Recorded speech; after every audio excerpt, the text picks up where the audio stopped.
नमस्कार मित्रों, लीजिए प्रस्तुत है व्यंग। हम भी हैं स्मार्ट सिटी की दौड़ में। हम खुशकिस्मत हैं कि हमारा शहर भी स्मार्ट सिटी की दौड़ में शामिल कर लिया गया है, वरना दूसरे कई शहरों में इसी मुद्दे को लेकर भारी हाय तौबा मची हुई है। हमारे शहर में वो सारी विशेषताएं मिलती हैं जो कि एक स्मार्ट और विकासशील देश के लिए ज़रूरी होती हैं। मसलन जैसे सारे बड़े शहर इन दिनों कोरोना, डेंगू, दूसरी बीमारियों से जूझ रहे हैं, वैसे ही हमारा शहर भी इससे दो चार हो रहा है।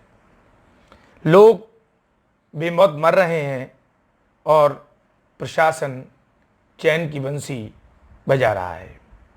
आप ये ना समझें कि हमारा शहर केवल स्मार्ट है, बल्कि यहाँ के लोग भी पर्याप्त स्मार्ट हैं। जो प्रचलित जालसाजियाँ जैसे ठगी के तरीके देश के बड़े नगरों में फैशन में हैं, वही हमारे यहाँ भी पूरी तत्परता से आजमाए जाते हैं। एटीएम से पैसा निकलवाने से लेकर पीतल को सोने में बदल देने तक के सारे चमत्कार यहाँ पे आजमाते हैं। शहर की स्मार्टनेस शहर में प्रवेश करते ही दिखाई देने लगती है। खस्ता हाल सड़कें, मुंह बाए हुए आपके आगमन की प्रतीक्षा में पड़े हुए मैनहोल, सड़क किनारे पड़े हुए गगनचुंबी कूड़े के ढेर और उस पर किल्लोल करते शूकर शावक तथा श्वान नौनिहाल। इससे आपको स्मार्ट शहर की एक वानगी दिखाई भर पड़ जाएगी।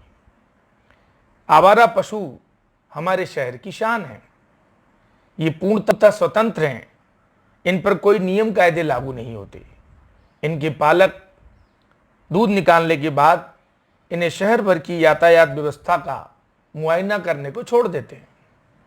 कोई खुल्लम खुल्ला सींग लड़ा रहा है तो कोई प्रेम की पींगे बढ़ा रहा है, तो कोई अचानक डिवाइडर पार करके आ गया और अब बचना तो आपको है।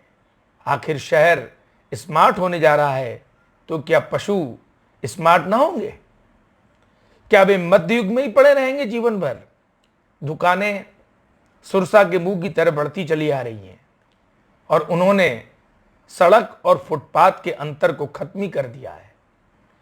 सभी भूमि गोपाल की यही हमारे दुकानदारों का मंत्र है। इसके बाद विकर्णावस्था में फलों के ठेले लग जाते हैं। अतिक्रमण हटाओ दस्ता कभी कभी पूस की बारिश सा आता है और चला जाता है।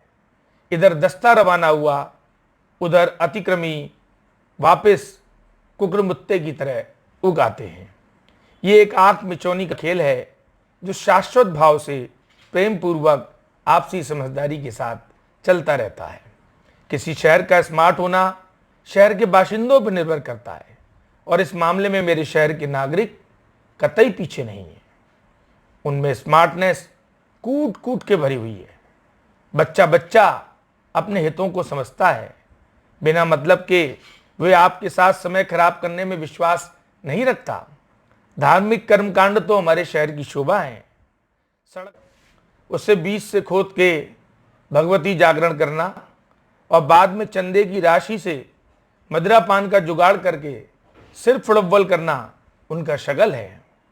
और चंदा ज़्यादा हो जाए तो शुंभ निशुंभों के संहार के लिए खाकी वर्दी में माँ दुर्गा को अपने अनुचर भेजने पड़ते हैं। शहर में दान पुण्य का भारी रिवाज है। गायों को हरा चारा डालने की सुदीर्घ और पुष्ट परंपरा है। ट्रोमा हॉस्पिटल वाले इस परंपरा से काफ़ी प्रसन्न हैं। वे मानते हैं कि इस दान से इलोक भी सुधरता है और परलोक भी सुधरता है। संवेदनशीलता शहर के लोगों में गजब की है। यदि कोई दुर्घटना राह में घटित हो जाए तो बेचारे सुझाव तो सब दे देते हैं, लेकिन मदद करने में कोई समय खराब नहीं करता। दायित्व बोध से पलायन का ये स्वभाव बड़े शहरों के नक्शे कदम पर है। स्मार्ट होने का अर्थ है विमुक्ता, प्रैक्टिकल होना। कर्मचारी भी कोई कम नहीं है, वे बिन सेवा पूजा के कान नहीं धरते और व्यापारी कर चोरी को अपना मूलाधिकार समझते हैं। ट्रैफिक पुलिस का सिपाही चौराहे को छोड़कर दूर छाया तले पकौड़ी वाले की दुकान पर खड़ा मोबाइल से बतिया रहा है। उधर सरकारी डॉक्टर निजी नर्सिंग होम में बाकायदा अपनी सेवाएं अर्पित कर रहे हैं। मरीज फर्श पर इलाज के अभाव में दम तोड़ रहे हैं। ऑटो और टेम्पो वाले तो जैसे शहर में सज्जनता की प्रतिमूर्ति हैं।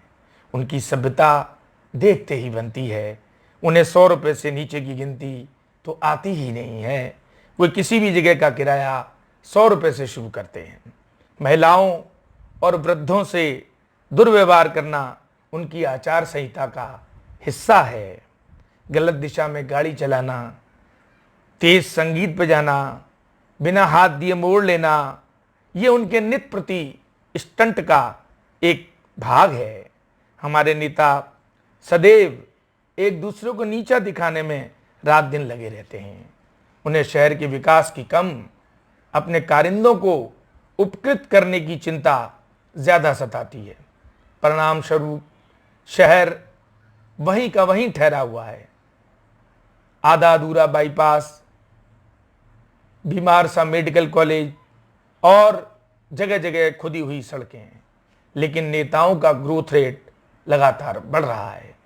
इधर जब से शहर के स्मार्ट होने की खबरें आने लगी हैं, उनके साइड इफेक्ट भी दिखाई देने लगे हैं। घर की काम वाली बाई ने साल में 2 जोड़े कपड़ों और सुबह शाम की चाय के साथ नाश्ते की नई मांग भी सामने रख दी है। पगार में इजाफा तो करना ही है। दूध वाला तो और भी स्मार्ट निकला। उसने दूध का दाम सीधे 10 रुपये बढ़ा दिए हैं। उसका कहना यह है कि वो सामने नहीं तोलेगा, घर से पैकेट बनाकर लाएगा 1-1 लीटर के। आखिर स्मार्टपन आचरण में भी तो दिखना चाहिए। सब्जी वालों ने सब्जी छांटने पर पाबंदी लगा दी है। उनका कहना है कि उकड़ू बैठकर सब्जी छांटता हुआ आदमी गंवार लगता है, स्मार्ट नहीं लगता। हाथ अलग गंदे हो जाते हैं। स्कूल वालों ने स्मार्ट क्लासों के नाम पर फीस दुगनी कर दी है। स्कूल स्मार्ट हो रहे हैं, बच्चे वहीं के वहीं खड़े हुए हैं। ज्ञान के अभाव तले माता पिता कांप रहे हैं। मैं सोचता हूँ ये विशेषताएं आपके शहर में भी होंगी। कमोबेश तो आप भी लग जाइए स्मार्ट होने की दौड़ में। हमारा शहर तो स्मार्ट हो ही जाएगा। स्मार्टफोन, स्मार्ट कार्ड, स्मार्ट गाँवों के चलते यदि आप भी इतने स्मार्ट ना हुए कि किसी दूसरे को आसानी से टोपी पहना सकें, तो क्या खाक स्मार्टनेस आई आपके अंदर? नमस्कार।